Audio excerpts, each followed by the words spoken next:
Então, gente, cumprimento a todos, tá?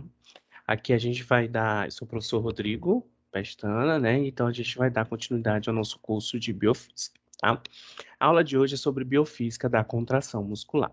Então, os conhecimentos prévios que são necessários para que a gente entenda um pouco desse conteúdo é o que a gente já vem estudando: potencial de membrana, potencial de ação, a própria transmissão nervosa. Então, são conhecimentos, um pouco também a gente tem que lembrar da citologia, da histologia e da morfologia de forma geral para que a gente entenda um pouco do funcionamento aí dos músculos. A gente não vai dar eh, muita profundidade, porque senão a gente vai entrar muito no conhecimento da fisiologia. Então, a gente vai adiantar muito o conteúdo da fisiologia, que não é, então, o nosso objetivo, tá? Então, primeiramente, o que seriam os músculos, né? São os efetores, tá? Então a gente tem as células efetoras, né? São aquelas que desencadeiam a ação propriamente dita, tá? Então, músculos são um conjunto maciço ou frouxo de células alongadas, tá? Que podem ser chamadas também de fibras musculares. Elas são capazes de mudar o seu comprimento ativamente. Então, elas têm uma estrutura de citoesqueleto toda específica e detalhada que faz com que ela seja possível mudar o seu comprimento, contraindo-se ou relaxando, né? Sob controle direto ou indireto das fibras nervosas, ou mesmo espontaneamente, segundo ritmos intrínsecos que ele mesmo produz. Então, as células ou fibras musculares, assim como os neurônios, são células excitáveis. Então, a gente pode excitar uma célula muscular se a gente passar ali por ela, por exemplo, um estímulo elétrico, um estímulo químico que a gente também já discutiu na aula de sinapses, tá? E existe, então, uma relação interdependente entre a fibra muscular e o neurônio, tá? Então, nós temos três tipos básicos de músculos, né? Nós temos o músculo estriado esquelético, que é são aquelas fibras de musculares que estão presas ou anexas ao esqueleto, ao tecido ósseo. Elas têm a função basicamente de movimento, de postura, de força, tá? De sustentação. Nós temos aqui as fibras musculares lisas, né, do músculo liso, que são aquelas que estão sobre, então, as vísceras, né, sobre os vasos sanguíneos, por exemplo. E nós temos as fibras estriadas, né, que têm também estrias, assim como no músculo esquelético, mas as fibras cardíacas, tá? Então, aqui o miocárdio, tá certo? Então, o músculo liso, como eu já falei, ele é aquele músculo que está ali envolto das vísceras, principalmente aqui do trato gastrointestinal, mas também das artérias, tá? E a regulação dele é basicamente através do sistema nervoso autônomo ou autonômico e de hormônios circulantes, tá? Então, nós temos aqui, né, numa camada íntima de um tubo aqui, fibras musculares envolvendo, né, esse tubo, tá? Então, o que que a gente tem aqui? Que para contrair, quando esse músculo contrai, ele diminui o diâmetro aqui desse tubo. Então, por exemplo, as artérias, elas podem relaxar-se ou contrair. Então, é uma modificação do diâmetro de uma artéria através da contração ou relaxamento desse músculo. Lembrando que o músculo liso, ele tem movimento involuntário, então nós não temos controle consciente sobre o funcionamento desse músculo, tá certo? Então, ele é regulado pelo sistema nervoso autônomo, simpático e parasimpático e por hormônios circulantes. O estriado cardíaco, ele também é involuntário, mas ele é um músculo estriado, ele não é um músculo liso, tá? E eles têm um tipo unitário, é somente uma fibra.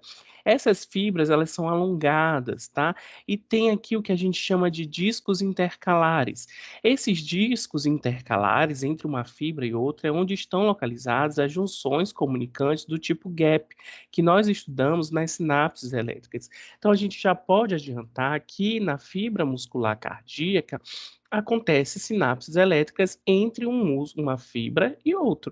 Então, esse potencial de ação que passa nessa fibra A, ela vai passar para a fibra B na sua mesma amplitude, por conta então dessas junções comunicantes.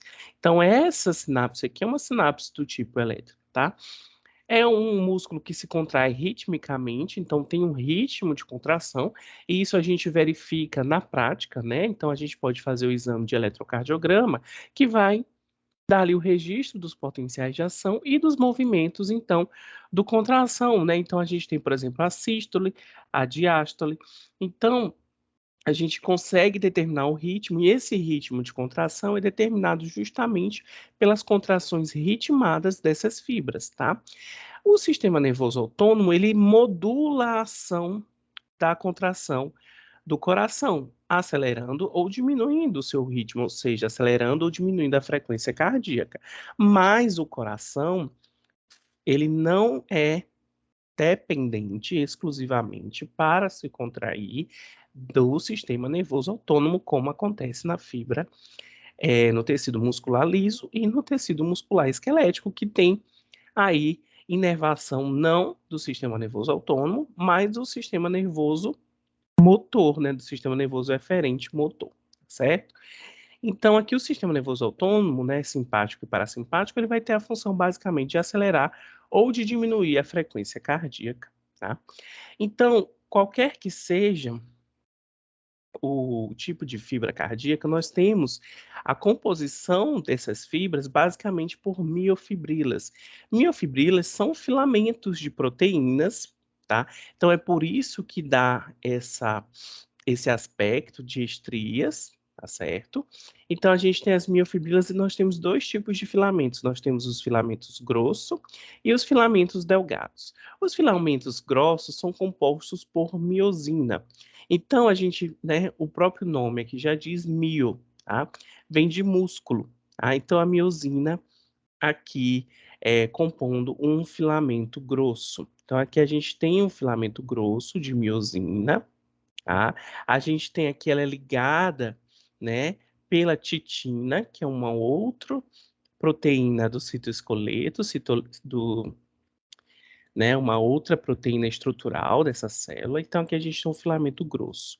Nos filamentos delgados, nós temos três proteínas principais, que é a proteína actina, tá?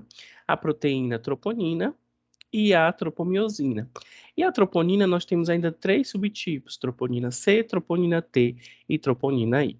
E nós temos algumas, né, representações, né, de algumas secções aqui, então.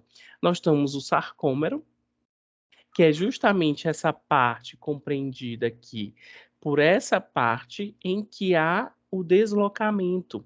Então, durante a contração, esse filamento grosso, ele puxa os filamentos finos de actina, tá?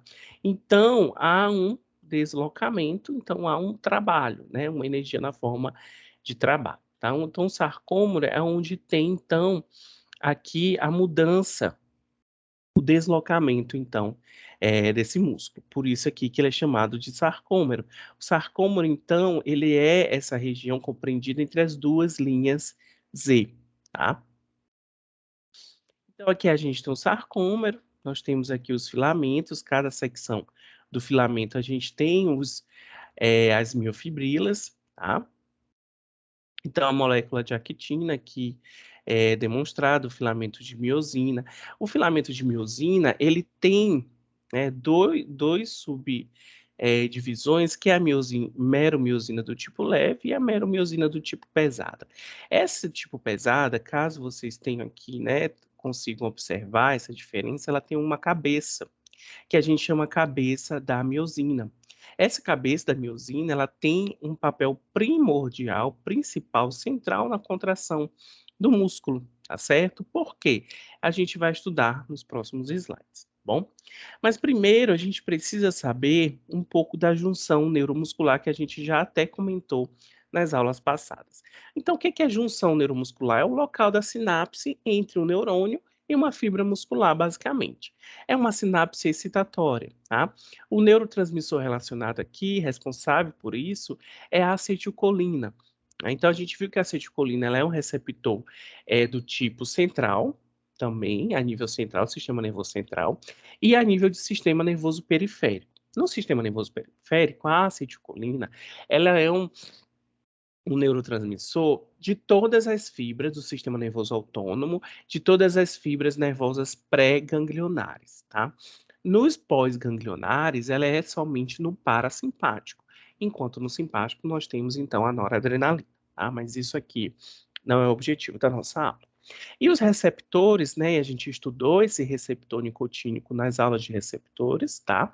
Então, esse é o receptor responsável, então, por essa ação da acetilcolina. E no potencial pós-sináptico despolarizante, temos o potencial da placa motora. Então, aqui é uma figura muito interessante da junção neuromuscular. Então, o que está demonstrado aqui? Um neurônio. Esse neurônio, ele é mielinizado. Então, a gente pode ver aqui uma fibra de mielina, uma bainha de mielina, perdão. Deixa eu colocar aqui a caneta. Então, aqui a gente tem uma bainha de mielina, uma célula aqui, provavelmente célula da glia, tá bom? Esse aqui é um neurônio motor, tá? E aqui a gente tem os botões sinápticos, ou pés sinápticos, né? Que a gente comentou na aula passada. Então, a sinapse, ela acontece aqui na placa motora ou na junção neuromuscular. Então, percebam que eu tenho vários núcleos de fibras musculares aqui. E aqui eu tenho citoplasma. Então, aqui nós temos o que nós chamamos também de cisternas. Percebam que o sarcolema, o que é o sarcolema? Sarcolema é o nome que a membrana citoplasmática da fibra muscular recebe. Então, ela recebe um nome todo específico. É uma célula muito diferenciada. Tá? Então, ela recebe a membrana citoplasmática na fibra muscular, é chamada de sarcolema. Então, aqui a gente tem as goteiras, né? As cavidades. São invaginações da membrana para aumentar a superfície de contato, tá? Então, aqui a gente tem um botão sináptico, uma fenda sináptica, que aqui a gente chama de junção neuromuscular. Da mesma forma que eu expliquei na aula passada, nós temos as vesículas sinápticas aqui, que são ricas, que estão cheias de acetilcolina, tá certo? Então, nós temos acetilcolina aqui nessas fendas, perdão, nessas vesículas, tá? E aqui é a placa motora, tá? Então, a gente vê uma outra coisa interessante, que é o quê? Repleto de mitocôndrias, né? Então, o músculo ele precisa de um intenso metabolismo oxidativo para ali dar energia para sustentar essa contração. E da mesma forma, o neurônio aqui cheio de mitocôndrias para também ter esse transporte e a produção aqui dessas vesículas e também desses neurotransmissores. Isso aqui é uma micrografia eletrônica mostrando então essa junção neuromuscular. Então a gente pode ver aqui o neurônio repleto de aqui vesículas, né, sinápticas. Então vejam aqui, né, as invaginações, a goteira, né, as cavidades, tá? E aqui a fibra. Olha só como a fibra aqui, a fibra muscular. E aqui a gente tem, por exemplo, um sarcômero, tá? Aqui é mais uma ilustração mostrando, então, as junções neuromusculares, como os axônios, eles vão, né? Eles vão ali permeando, mas percebam que nem toda a fibra muscular vai receber uma sinapse, vai fazer sinapse com uma, uma terminação desse neurônio motor, tá? Então, por isso é que as junções, o músculo ele possui tanto essas cisternas, e o que a gente vai ver nos próximos slides, chamados túbulos T, para conduzir esse potencial de ação. Esse slide aqui. Então, o potencial aqui, a gente tem um botão sináptico. Então, percebam que essa fibra, ela é toda mais no sentido, né, mais alongada, justamente porque esse potencial de ação, ele vai sair dessa célula pré-sináptica, desse neurônio aqui, e ele vai percorrer toda a extensão, tá? Toda a extensão da fibra no sentido horizontal, tá? E esses sarcômeros, eles vão se encolher. No relaxamento ele está assim e na contração ele vai diminuir de tamanho. Então isso vai contrair, né, vai puxar o músculo, tá certo?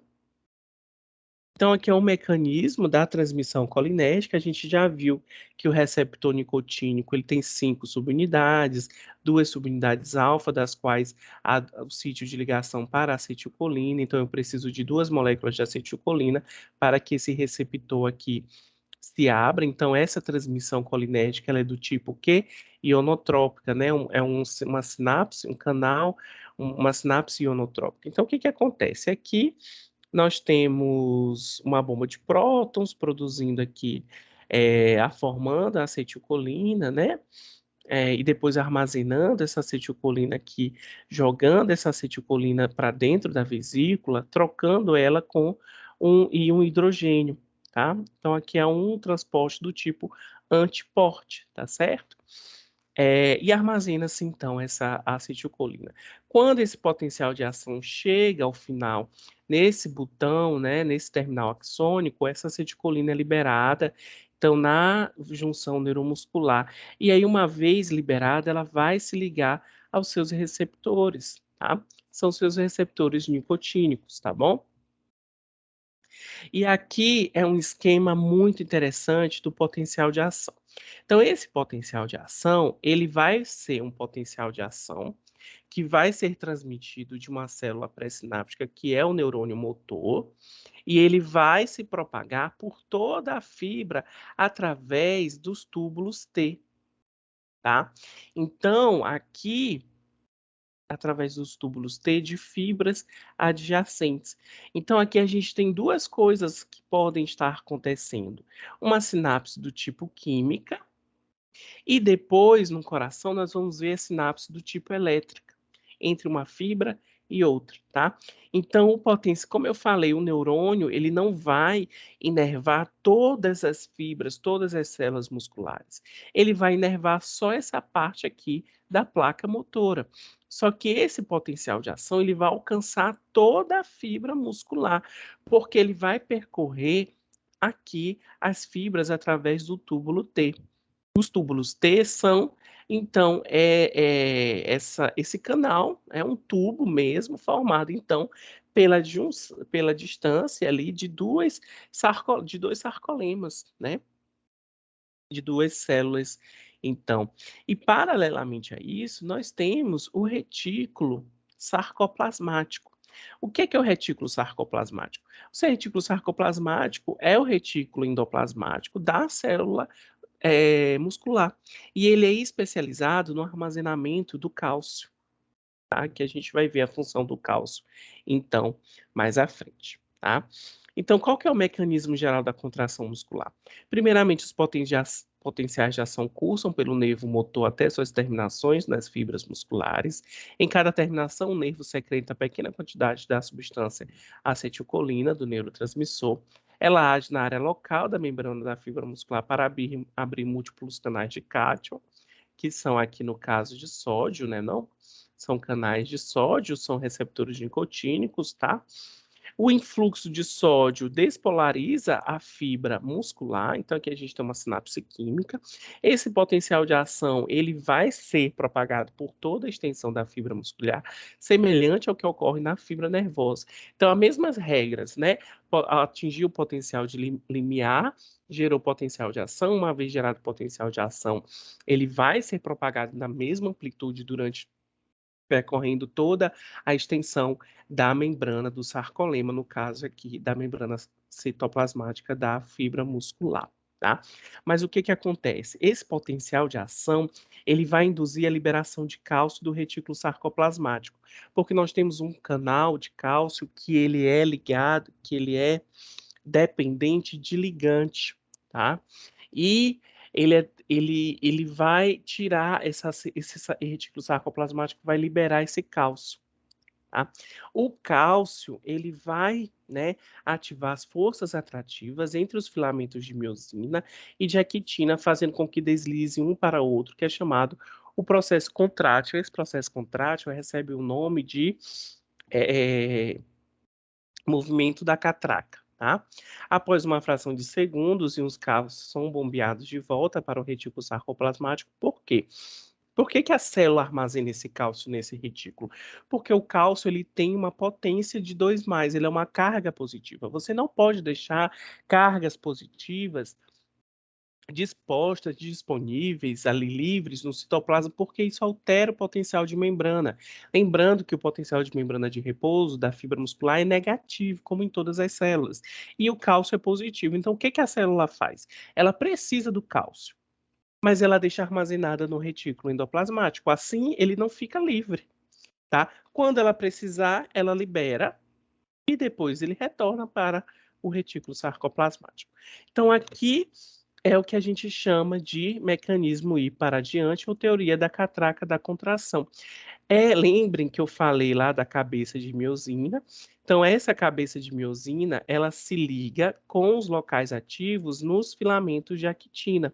E essa ligação, ela é mediada justamente pelo cálcio, tá? Ela é cálcio mediada. Então, o que que essa ilustração está melhor, tá? Para a gente estudar aqui. Então, aqui a gente tem no repouso, tá? Aqui a gente tem o repouso. Então, o que que vocês percebem no repouso? Que nós temos aqui as 3 proteínas, né, que são o filamento delgado, tá certo? No filamento delgado, nós temos o que? A actina, o filamento de actina, que ele se entrelaça, né, são 2 filamentos. Nós temos a troponina, tá? E nós temos a tropomiosina. A troponina, ela fica ancorada na tropomiosina, tá certo? Só que o que que acontece? Não sei se vocês estão percebendo que a actina, ela tem uns buraquinhos aqui, né? Umas cavidades, que é o sítio de ligação para a cabeça de miosina. O que que acontece? Quando há o aumento do cálcio, na presença do cálcio, esse cálcio se liga, né? E deixa aberta, né? Deixa exposta, ele expõe então as cavidades de actina. Então essa cabeça aqui da miosina sim, sente-se atraída, tá? E acaba se ligando pela actina. E isso vai então puxando. Então uma cabeça aqui vai puxando e ela é rápida, ela se liga e depois se desliga. Só que ela se liga e se desliga e vem puxando a fibra nesse movimento de catraca aqui, ó. Faz assim, depois faz assim, depois faz assim. Então isso vai encolhendo o sarcômero, tá? E isso vai contraindo a fibra muscular, tá? Aqui são só resumo, tá, da contração muscular. Tá? Nós temos 2 tipos de contração, tipo isométrica, perdão, que é neste tipo de contração, o músculo se contrai, mas o seu comprimento não se altera. Então, aqui a gente tem, ele é mais para sustentação. Então, aqui eu estou, por quê? Aqui eu tenho uma força, que é o peso exercido aqui por esse objeto. Então, o meu músculo, ele está se contraindo, porque ele está se contrabalanceando, está se contrapondo a essa força aqui desse peso. Então, esse peso aqui é a massa vezes a gravidade, a aceleração da gravidade. E, fora isso, nós temos aqui a força do músculo. Tá? Então, por que então que se a gente faz treinamento de abdominal, né? O prancha. O prancha é uma contração isométrica. Tá? Então a gente está ali, a gente está sustentando o nosso próprio peso, então a gente está precisando o quê? Contrair músculo. Não está havendo, né, comprimento. Só que aqui na contração isotônica, o comprimento o músculo se contrai e o seu comprimento, então, diminui. Quando eu diminuo esse comprimento, por exemplo, aqui desse bíceps, eu diminuo o comprimento dele, eu puxo esse tendão, né? Então, eu acabo elevando esse peso, tá? Então, o que que acontece? Aqui, nessa contração isométrica, eu tenho essa força igual a essa. Nessa aqui, não. Eu precisei aumentar a força do meu músculo maior do que a força aqui desse objeto, tá? Então, passando um pouco do que a gente viu mais para o músculo esquelético, a gente vai ver algumas particularidades da contração cardíaca. A contração cardíaca, nós temos dois tipos de fibras, tá? Nós temos as fibras contráteis, que são as fibras dos átrios, átrio direito e esquerdo, e ventriculares, ventrículo esquerdo e direito, tá? E temos fibras não contráteis que não possuem sarcômero, que são as células marca-passo e células condutoras, são células excitáveis. Então, a principal célula aqui, elas encontram-se no nodo sinoatrial, tá? E aqui a gente tem um nodo, uma via intermodal, feixe de Bachmann, tá? E as vias internodais que fazem, então, transmitem um impulso elétrico aqui para um nodo átrio-ventricular. Por que que ele é nado átrio-ventricular? Porque ele está entre o átrio e o ventrículo. E quando esses potenciais de ação são gerados, eles são transmitidos. Não há transmissão nervosa aqui. É fibra a fibra muscular. Pelo feixe de His, de ramo direito e esquerdo, e depois ele alcança, esse potencial de ação alcança todas as fibras musculares cardíacas através das fibras de Purkinje, tá? E aqui a gente tem um potencial de repouso nos átrios de menos 70 milivolts e nos ventrículos de menos 90 milivolts. Então, o potencial de ação, ele tem algumas características específicas, tá? A gente até viu isso, eu acho que na aula de potencial de ação. O que que a gente tem aqui nos nodos, né? No nó sinoatrial e atrioventricular? O potencial de ação assim, um pouco parecido com o da fibra nervosa. Mas nas outras fibras, no feixe de His, na fibra de Purkinje, a gente tem um outro perfil. E percebam que a duração desse potencial de ação, ele é aumentada, porque a gente tem a fase aqui de platô, uma fase de platô. Isso é extremamente importante para a contração muscular, porque eu preciso ter esse atraso no potencial de ação, porque eu preciso dar tempo da contração muscular e ela tem que isso dar ritmo ao coração, para que eu vá ejetando e expulsando o sangue. Por quê? Ele vem aqui, o impulso, ele vem de baixo. A contração, ela é de baixo para cima. É igual uma pasta de dente. Para a gente expulsar o conteúdo da pasta de dente, a gente não vai empurrando de baixo para cima. É a mesma coisa que o sangue do coração.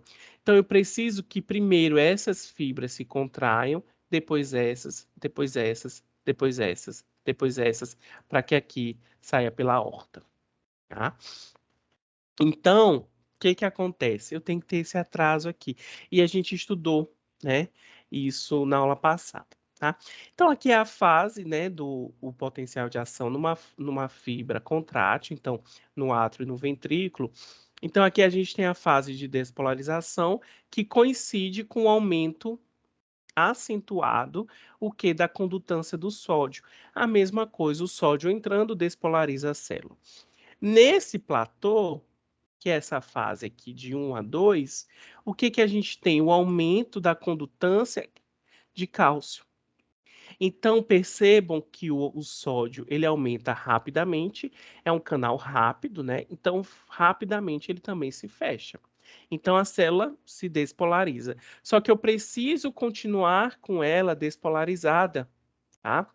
Então, o que que eu faço? Eu entro com os canais lentos de cálcio, que também são voltagem dependentes. Então, quem vai segurar essa polaridade? Percebam que ela vai caindo, mas ela não vai caindo de forma acentuada.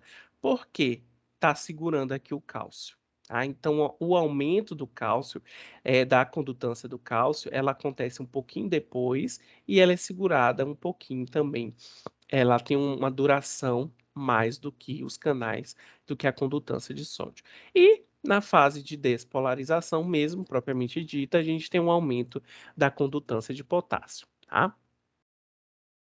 Então aqui a gente tem, né, o gradiente aqui químico e o gradiente, então, elétrico, mostrando, e na fase 2, mostrando muito claramente o quê? Que a entrada de cálcio ela está o quê? Mediante gradiente químico. E a saída de potássio também está mediante gradiente químico.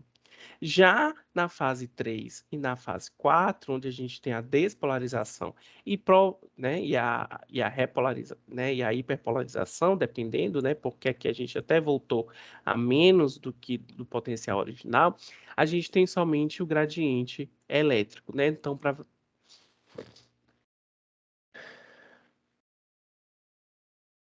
agora, esse potencial de ação da célula marca-passo é diferente, né? Então, isso aqui são as células autoexcitáveis, tá? Então, qual que é a diferença aqui? Perdão, gente. A diferença tá que aqui nós temos os canais FANE, porque percebam que, primeiramente, essa célula tem um potencial de membrana de repouso maior, né, do que a célula contrátil. Aqui é menos 90, mais ou menos, né? Menos 90 milivolts. Aqui ela é menos, então menos 50. E aqui a gente tem canais do tipo FANE. FANE vem do inglês engraçado, então os fisiologistas que estudaram, né, esse potencial, eles viram que esses canais eles têm um comportamento diferenciado. São canais de potássio diferenciados, então eles vão gerando. E aqui a gente tem um potencial de excitação que assemelha-se ao potencial limiar. Quando atinge menos 40, aí sim você abre os canais de sódio rápidos. Depois, na fase 2, você também tem aqui os canais de potássio lentos, e depois você volta gradativamente pelos canais FANE. Então, aqui nós temos dois tipos de canais de potássio: os normais, voltagem independentes, e os canais FANE e F, tá certo? Gente, é isso, tá? Essa aula eu tive como referência, né, uma aula do Núcleo de Neurociências do Instituto de Ciências Biológicas da UFMG, também alguns slides cedidos pela professora Adriana Câmara, aqui do nosso departamento, e a nossa literatura usual, tá? Estou à disposição de vocês e desejo, então, bons estudos, tá?